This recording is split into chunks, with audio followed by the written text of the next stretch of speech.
Oi, eu sou Kent Dobson. Gostaria de entender a vida e a época de Jesus.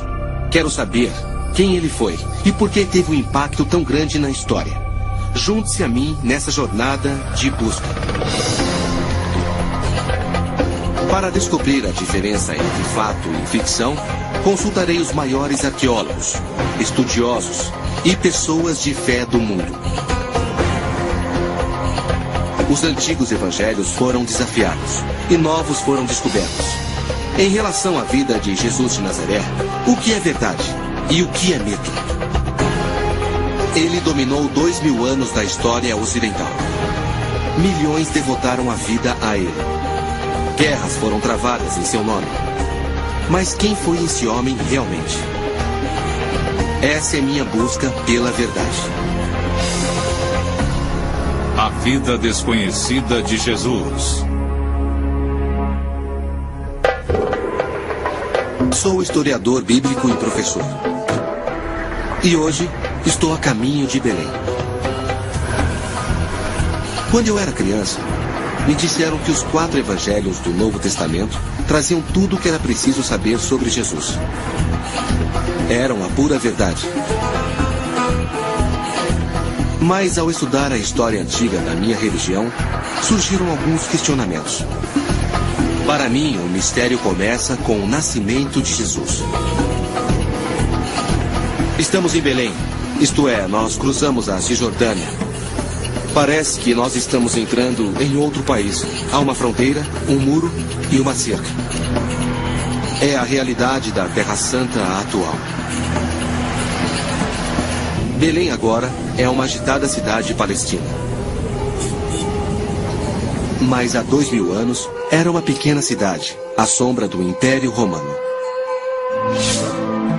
No ano 200 a.C., Roma começou a se expandir além da Itália e acabaria por dominar todo o Mediterrâneo. Quando Jesus nasceu, o Império começava a controlar a antiga terra de Israel. Imagine a história da Natividade. Jesus numa manjedoura, Maria e José, os reis magos, Herodes. Isso tudo aconteceu bem aqui. Será mesmo? Os evangelhos de Mateus e Lucas alegam que Jesus nasceu aqui, em Belém. Segundo Lucas, seus pais José e Maria foram obrigados a deixar seu lar em Nazaré e viajar para o sul por causa de um recenseamento. Porque José era de Belém.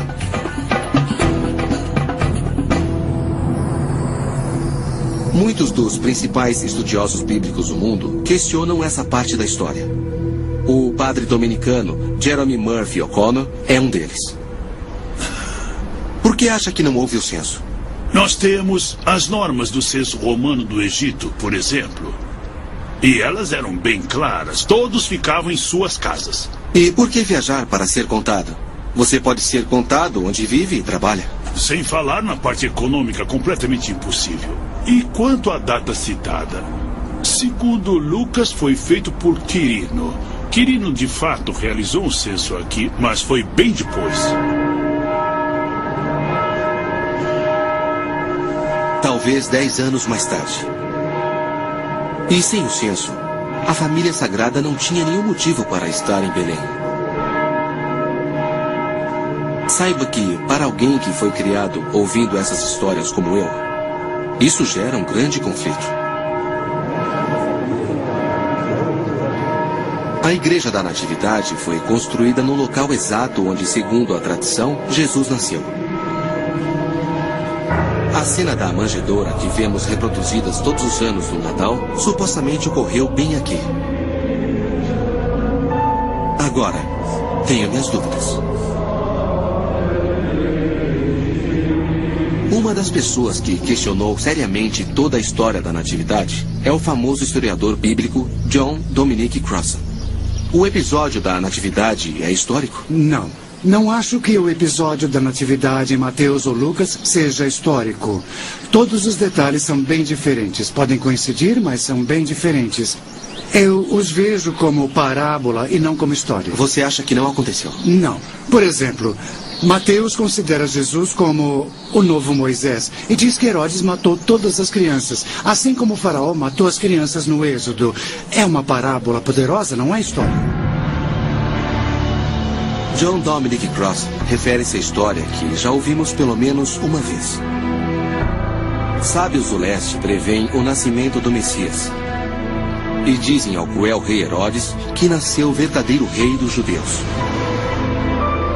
Então Herodes manda matar todos os bebês do sexo masculino em Belém. Chama-se o Massacre dos Inocentes.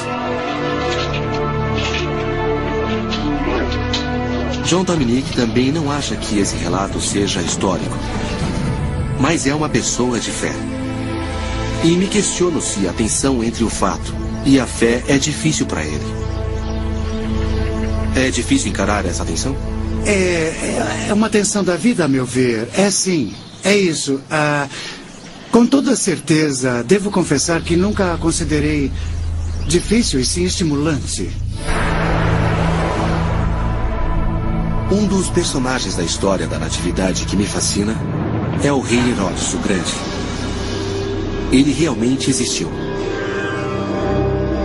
Era o rei judeu que governava a província da Judéia quando Jesus nasceu.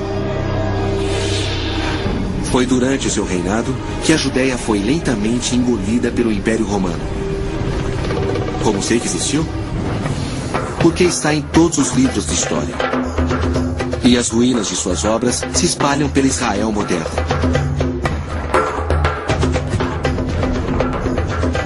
Quero conhecer os fatos que envolvem esse rei impiedoso e seu relacionamento com Jesus. O melhor local para fazer isso se chama Cesareia. Cesareia é uma cidade portuária que Herodes projetou e construiu do nada, pouco antes de Jesus nascer. Era uma verdadeira obra-prima. O maior porto do Império Romano. Com ela, Herodes tentou criar uma mini-Roma em Israel.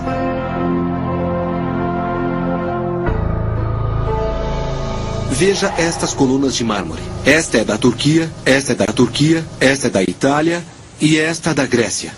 E esta enorme é de Assuã, no Egito. Foram trazidas por Herodes o Grande.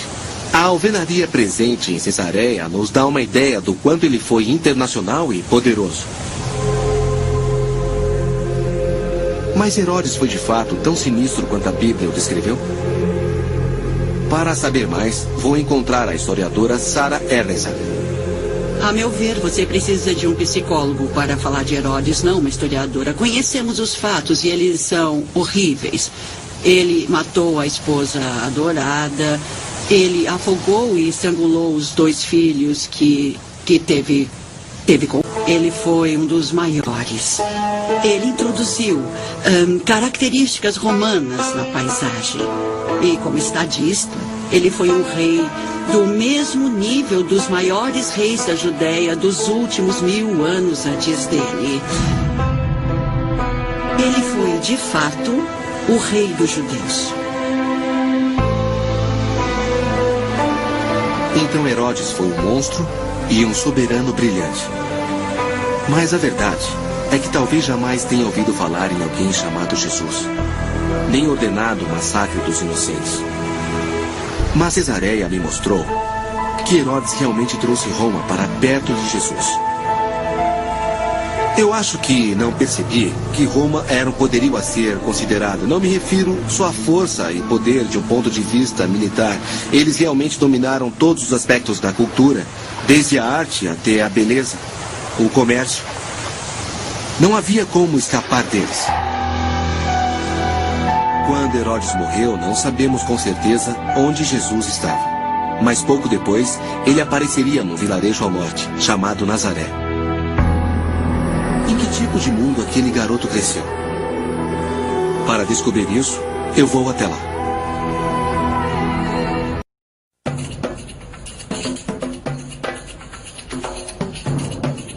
O maior mistério, quando se trata de Jesus, envolve sua infância. É quase inteiramente desconhecida. Mas Nazaré foi sua cidade natal. E é aqui que começam a surgir novas pistas. A Nazaré de Jesus era uma pequena comunidade, muito pequena. Eu o considerava uma espécie de operário de classe média ou algo assim. Mas seu mundo era bem diferente. Ele era pobre.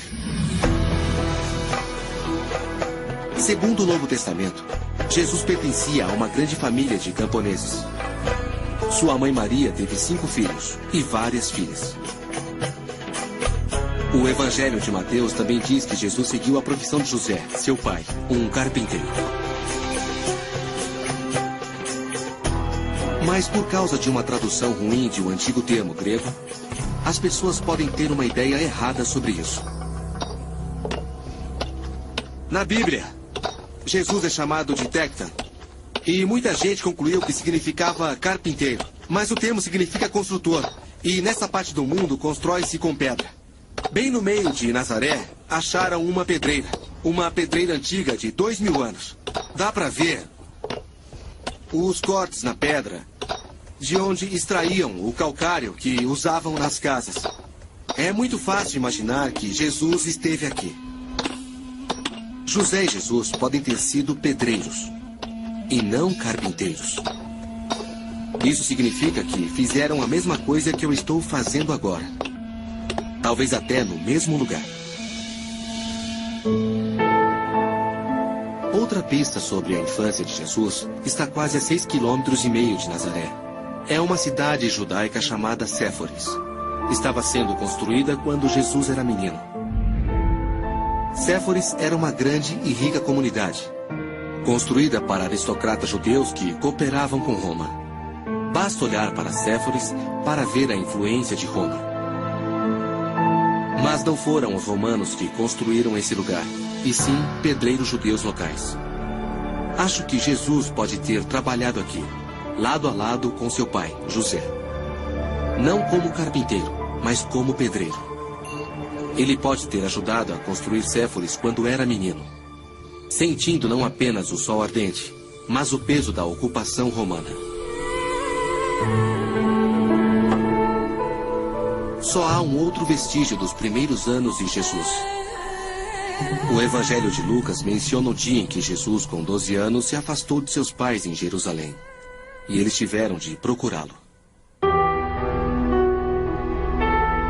E finalmente o acharam no templo, entre os sábios, escutando-os e fazendo perguntas. E segundo o Evangelho de Lucas, todos que ouviam ficavam atônitos com sua percepção e suas respostas. Jesus cresceu entre pessoas que eram muito devotas, cercado por um mundo de poderosas crenças judaicas.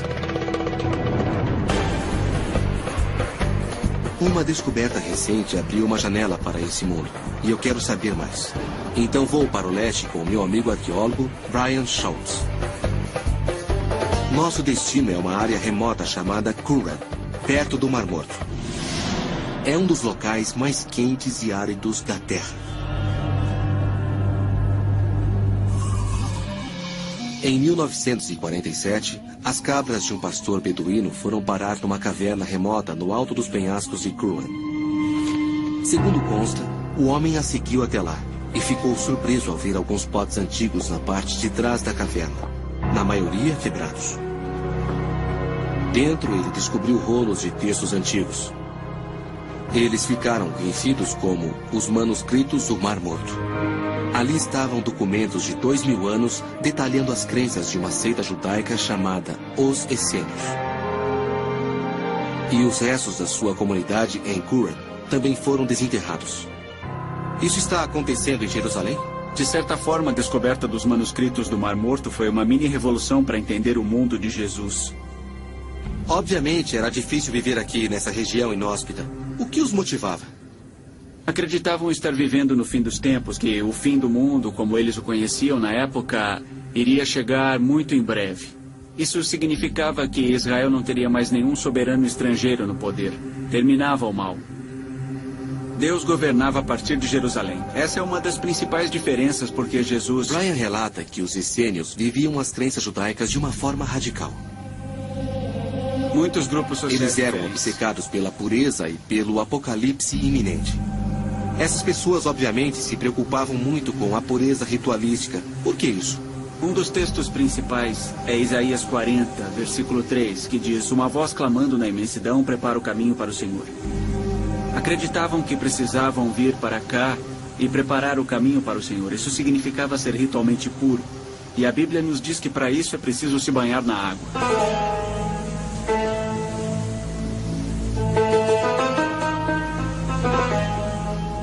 Para obter o que chamavam de água viva para seus banhos ritualísticos, eles precisavam captar as cheias sazonais. E eles não tiveram escolha a não ser projetar um dos aquedutos mais extraordinários do mundo. Puxa, então milhões de litros passavam por aqui? Exato. E chegava quase na altura daquela rocha. Era muita água. Vamos ter que rastejar para entrar no túnel. Cuidado com a cabeça. Está bem. Puxa. Há locais em que os engenheiros essênios tiveram de canalizar a água através da rocha sólida para os banhos ritualísticos da comunidade.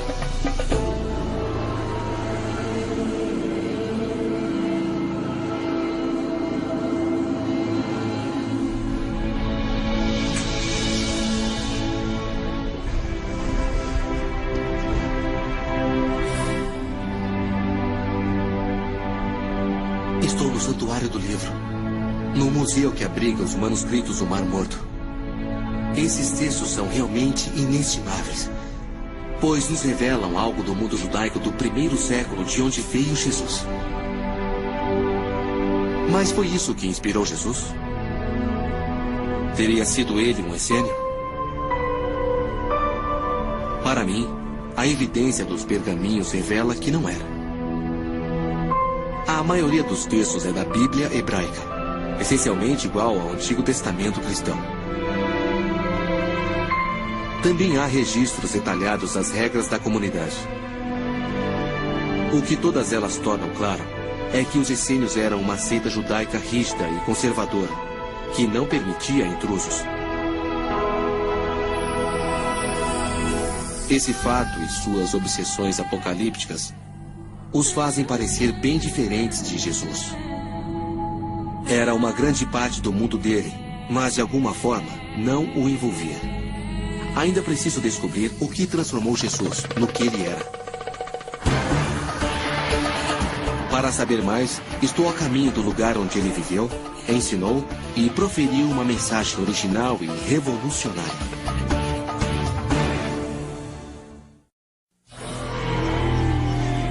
Soube que os historiadores têm dúvidas sobre a vida pregressa de Jesus. Mas de uma coisa tem certeza absoluta. Jesus chegou aqui por volta dos 30 anos e começou a ensinar e curar pessoas no litoral do Mar da Galileia. Ele não prega o Apocalipse, nem está obcecado por pureza ritualística. Ele vivia numa época de ferrenha opressão romana. Mas, surpreendentemente, sua mensagem era de paz. Não consigo deixar de pensar nesses campos e neste lago. Foi isso que Jesus viu. Ele andou por aqui e aqui conversava com os discípulos. Foi essa paisagem que inspirou aquelas imagens incríveis e as belas metáforas.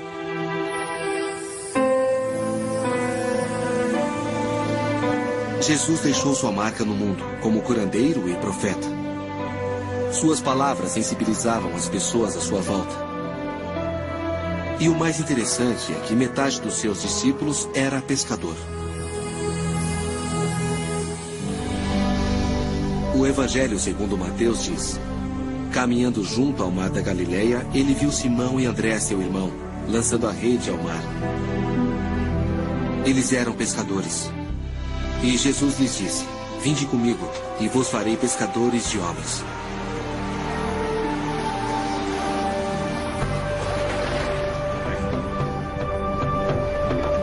Essa conexão sempre me intrigou. Sabemos que ele entendia a vida das pessoas simples. Havia crescido entre elas, operários e camponeses. Mas por que passou a maior parte da vida adulta com pescadores? Surpreendentemente, a pesca não mudou muito em 2000 anos. Eles ainda pescam com redes no mar da Galileia. Que barato. Jesus disse que o reino de Deus era como uma rede lançada à água. Ao ser puxada, ela traz todo tipo de peixe. Aí separamos os peixes bons dos ruins. Jesus foi um grande professor, não há dúvida. E parte disso se deve ao uso de imagens simples do dia a dia que qualquer um podia entender, fosse ele rico ou pobre.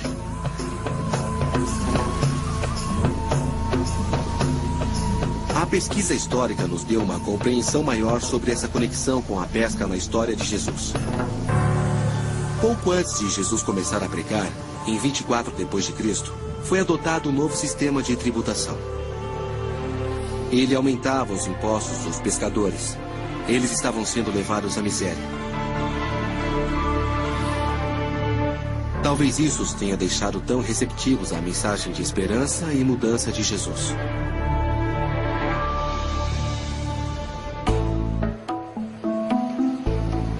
Um achado recente nos deu uma percepção ainda maior. Moshe Lufan e seu irmão Yuval são pescadores do Mar da Galileia.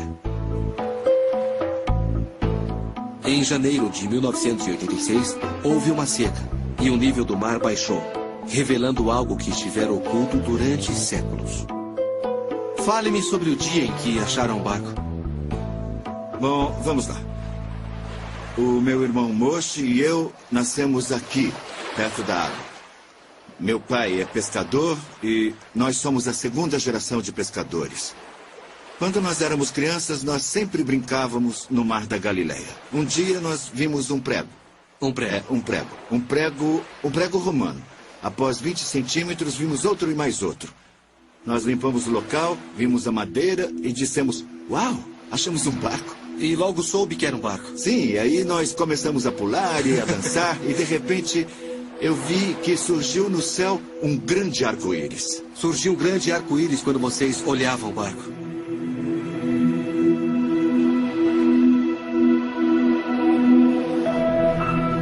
O barco especial achado por Yuval era do princípio do século I, a época de Jesus. E até a descoberta, ninguém realmente sabia como eram os barcos pesqueiros dos apóstolos. O arqueólogo marítimo Shelley Westman estava encarregado da escavação.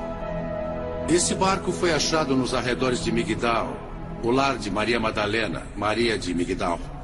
Quantas pessoas cabiam neste barco? Flávio Joséfo, um historiador judeu do século I d.C., fala sobre esses barcos e várias vezes mencionou que acomodava 15 pessoas.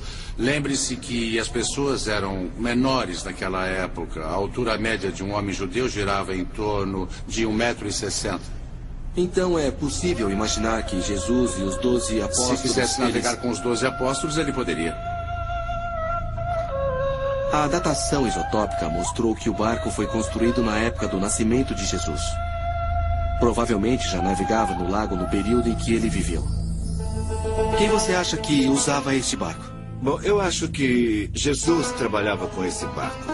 Ele levava paz a toda essa área aqui. Puxa, acho que nunca saberemos. Eu sei lá, quem sabe? Mas até que ponto a mensagem de Jesus era pacífica? É fácil imaginar Jesus durante seus anos de pregação aqui na Galileia, em belas cenas pastoris, pescando no barco com os discípulos ou comendo na casa das pessoas. Mas é importante lembrar que este era um local de intensos sentimentos políticos. E Jesus falava sobre um reino alternativo. Havia revolta e rebelião no ar. E Jesus era parte disso.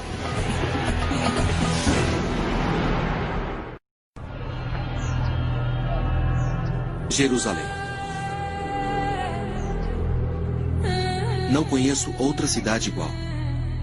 Tão bela e tão destroçada por séculos de conflitos políticos e religiosos. Estou no Monte das Oliveiras. Segundo os evangelhos, Jesus entrou em Jerusalém no domingo de Ramos. Mas a cidade que ele viu era bem diferente da que vejo hoje. A Jerusalém dele era uma Jerusalém de antes do cristianismo, antes do Islã.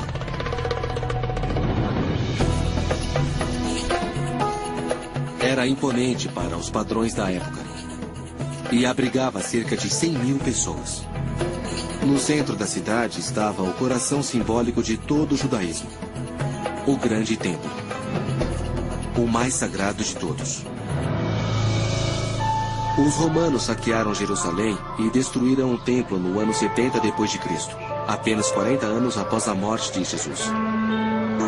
Atualmente, tudo que resta é a muralha externa, que costuma ser chamada de Muro Ocidental ou das Lamentações.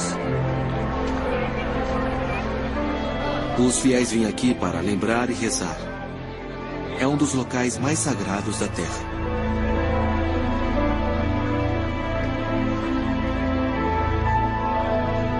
O templo onde Jesus orava pode ter sido destruído, mas perto dali há partes antigas da cidade que ele conheceu. Ruas, mercados, casas.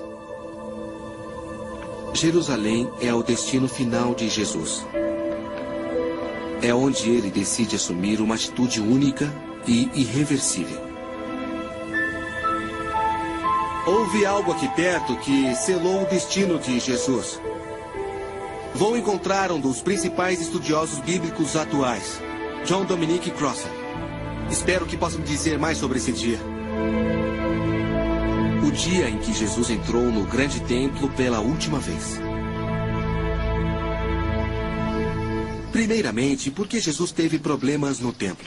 Bom, ele foi lá arrumar confusão, protestou contra o alto clero, que colaborava com o poder romano. Foi intencional. Então. Exatamente.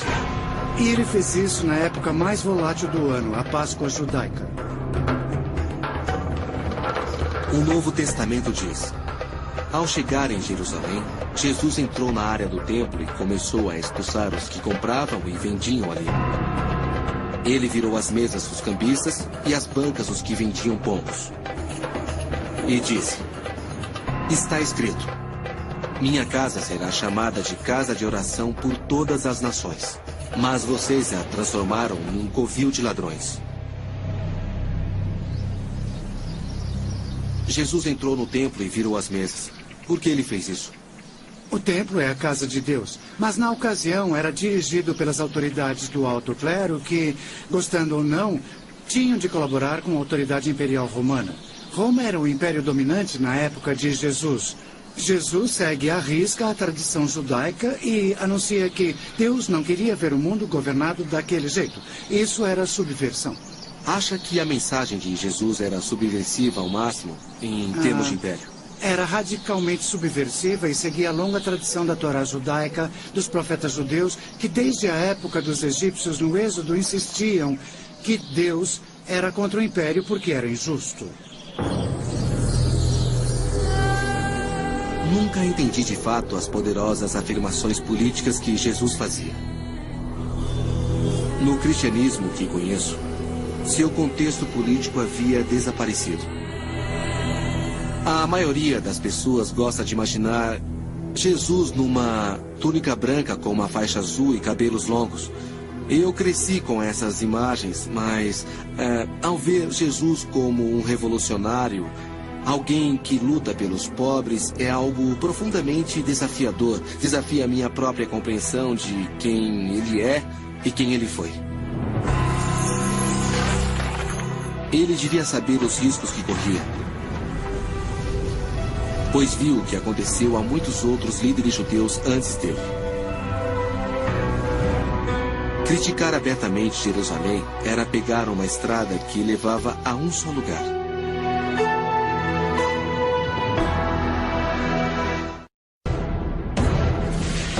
Alguns dias após Jesus repreender o alto clero no templo, eles pediram o seu julgamento a Roma. Ele foi preso, entregue aos romanos e condenado à morte. Seja você crente ou não, deve concordar que a crucificação de Jesus moldou a história. Estou a caminho da igreja do Santo Sepulcro, onde muita gente acha que ele morreu. Supostamente, ela foi construída sobre o local antes conhecido como Gólgota, o lugar do crânio, o local da crucificação. Hoje é uma igreja. E foi lá que marquei de encontrar John Dominic Crossan pela última vez. Oi, Dominic. Como vai? Como vai, Kent? É um prazer vê-lo. Vamos dar uma olhada na igreja? Vamos, é claro.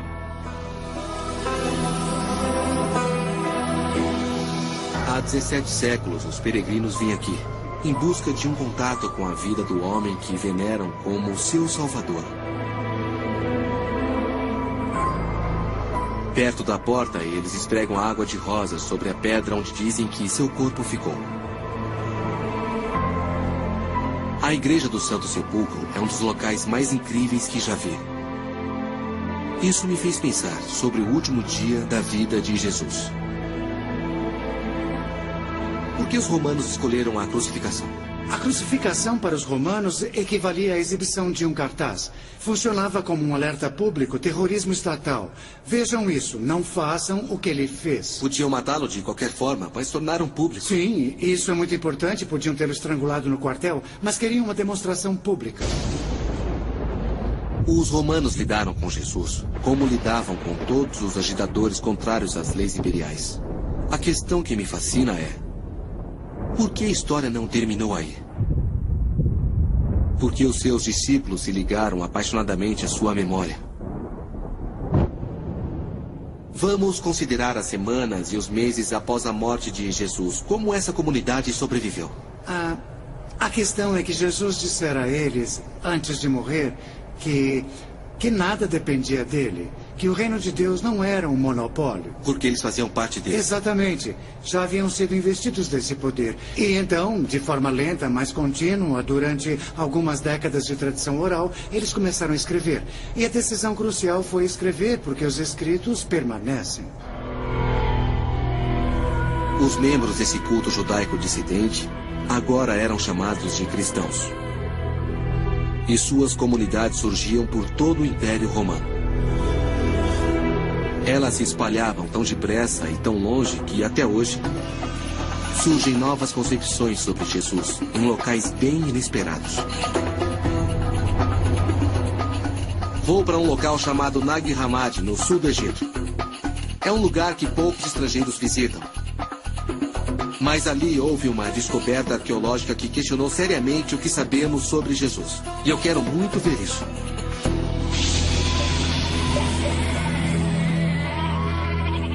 Estou com uma das autoridades mundiais sobre a descoberta. O que acha? O Dr. Marvin Meyer. Ele me disse que, em 1945, 2 irmãos cavavam atrás de fertilizante na face do penhasco quando acharam algo bem comum. Era um pote enorme, enterrado na areia. Devia estar em algum lugar por aqui. Dentro acharam algo incrível. Evangelhos perdidos sobre a vida de Jesus. Alguns tão velhos quanto os que havia no Novo Testamento.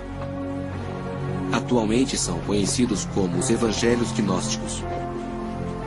Eles haviam sido copiados e enterrados séculos antes, pelos monges de um mosteiro próximo chamado São Pacômio. Esses monges receberam ordens para destruir os evangelhos gnósticos por serem hereges. Mas, em vez disso, os esconderam. Como deve ter sido para esses monges vir até aqui, pôr esses pergaminhos num pote e depois enterrá-los? A questão é que, se eles estavam lendo esses textos por considerá-los inspiradores, seria muito difícil queimá-los ou atirá-los no Então eles rio. queriam preservá-los de alguma forma. Tinham de se livrar deles. O problema é como fazer isso. Você é um texto, não quer Sim. destruí-lo. Você, o lacro, não pode. Os irmãos não sabiam como essa descoberta era importante. E após vários anos, os textos chegaram aos estudiosos que os traduziram. Quando achamos um texto e o traduzimos, permitimos que a voz daquela pessoa fale de novo. Alguém que tinha um entendimento sobre Jesus e escreveu um texto pôde voltar a falar. E não há momento mais emocionante que esse. Há cavernas por todo esse penhasco. E notamos que os monges passaram algum tempo aqui dentro. Achei uma caverna coberta de escrita antiga. É a mesma escrita copta que há nos evangelhos gnósticos. Uma forma de egípcio antigo. escrito com o alfabeto derivado do grego. São salmos. Os monges vinham aqui e escreviam o começo do salmo para ajudá-los na liturgia, porque já o haviam memorizado. São lindos, escritos com tinta natural vermelha. É incrível. Os escritos na caverna me fazem lembrar da época dos evangelhos gnósticos e dos primeiros séculos após a crucificação. A época em que os primeiros cristãos tentavam decidir por eles mesmos quem foi Jesus realmente. Mas agora preciso descobrir o que tornou os evangelhos gnósticos tão perigosos. Por que vieram parar na areia e não na Bíblia?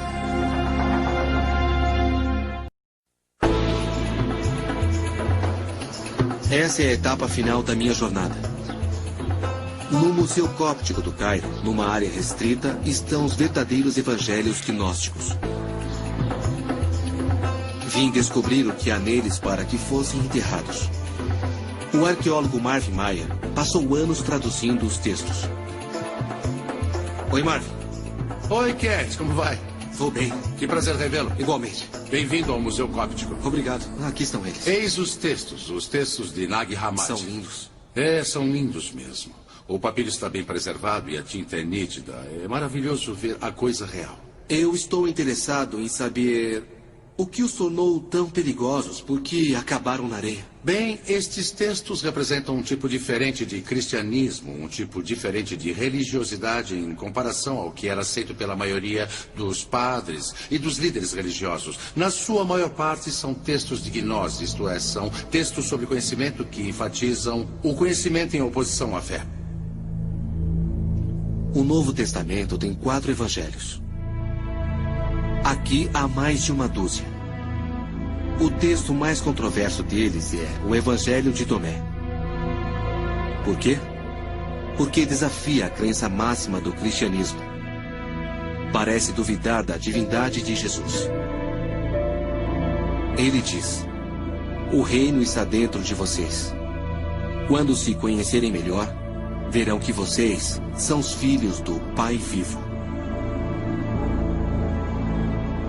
A ideia geral sobre Jesus encontrada no Evangelho de Tomé é que Jesus é um mestre da sabedoria, um sábio judeu, se preferir. Ele não faz nenhum milagre físico, não prevê o fim do mundo. Ao contrário, discorda dessa abordagem. Não morre pelos pecados de ninguém. Mas ele morre na cruz, não é isso? Não há nenhuma referência à sua morte. Nesse Evangelho, no Evangelho de Tomé. E não ressuscitou dentre os mortos no 3º dia. Quer dizer que talvez por isso fosse chamado de Tomé, o incrédulo. Seu evangelho não insistia que Jesus era o único Filho de Deus. Agora que esses documentos estão expostos, não podem ser ignorados. Mas e quanto ao seu impacto? O que eles acarretam à fé?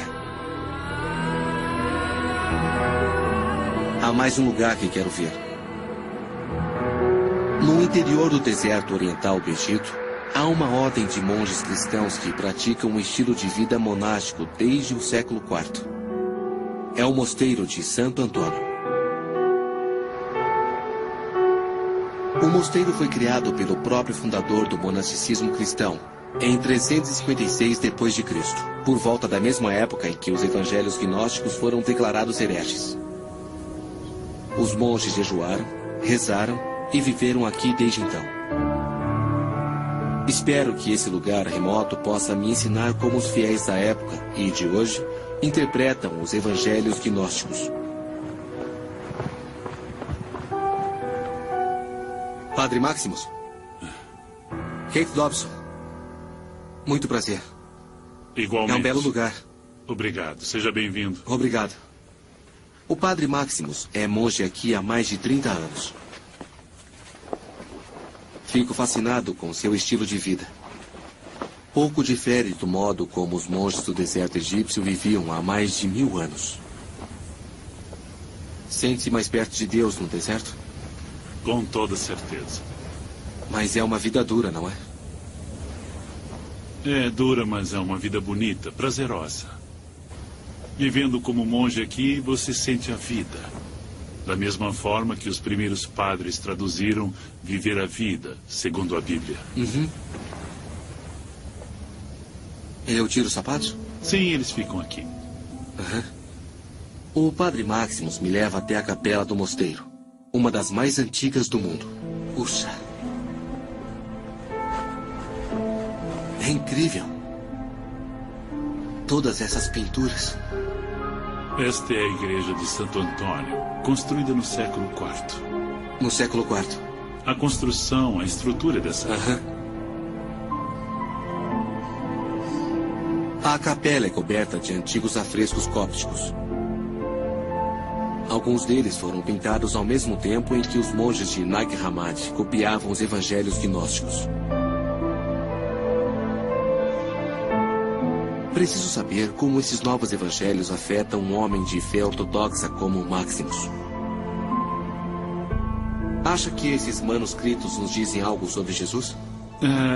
Sim, disseram algumas coisas sobre Jesus, mas de uma forma errada. Como sabe, eles dizem que Jesus Cristo não foi crucificado. É incrível porque eles extraíram alguns símbolos da Bíblia e acabaram por misturar com a mitologia pagã. Bem, eles bem que tentaram combinar os dois, certo, mas não é verdade. Ou seja, podemos dizer que não são cristãos. Nós excomungamos todo e qualquer movimento gnóstico da igreja e dissemos também que não é um movimento cristão, é algo completamente diferente. Mas não há nada sobre João Batista? O padre Maximus não tem dúvidas. Os evangelhos gnósticos são uma heresia. E o cristianismo está bem melhor sem eles. Para mim, não é tão fácil assim descartá-los. Os evangelhos gnósticos parecem mais importantes que isso. Eles nos lembram que, desde o início, havia tipos diferentes de cristianismo e versões diferentes de Jesus.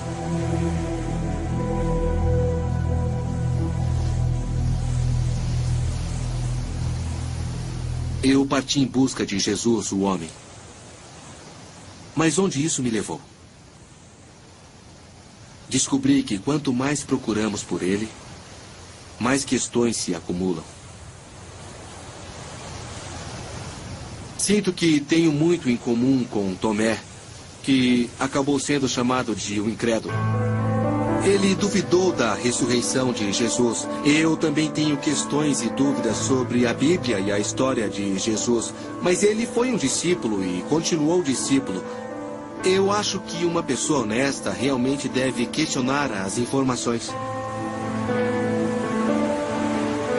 Acredito que nem mesmo Jesus iria querer que alguém como eu parasse de fazer perguntas. Se há um passado por trás de Jesus, ele deve ser honesto. E eu quero poder conviver com isso. Será que um dia saberemos exatamente quem foi Jesus, o homem? Acho que não. Assim como tantas coisas sobre esse operário da Galileia, isso sempre será um mistério. Versão brasileira DPN Santos.